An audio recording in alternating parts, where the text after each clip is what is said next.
High বন্ধুরা, দেখো আমি করতে আসি সেলাই কাজ।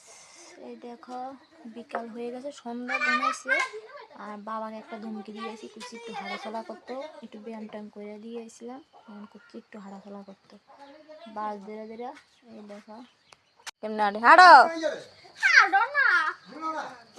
হাঁটো না হয়েছে, দাঁড় রয়েছে।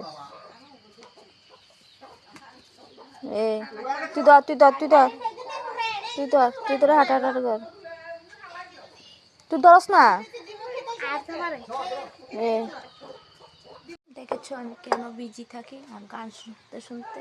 আজকে ফার্স্ট আবার হেডফোনটা দিয়ে গান শুনতে আসি, তো গান শুনতে শুনতে সেলাই কাজ করতে আসি। আর একটাই কথা তোমাদের কাছে বলবো, তোমরা আশীর্বাদ করো যেন আমার বাবা তাড়াতাড়ি সুস্থ হয়ে যায়। আর ভালো লাগে না, সত্যি আর ভালো লাগছে না বাবাকে এইভাবে দেখতে। অনেক চেষ্টা করতেছি, মানে কি বলবো, মানে আমি বোঝাতে পারতাম না যে কতটা কষ্ট পাইতে আছি, যে বাবার এই মন দেখতে। অনেক চেষ্টা করতে আছি একটু ভালো রাখার জন্য, হাসি খুশি রাখার জন্য, টেনশনটা যেন না করে। কেন টেনশন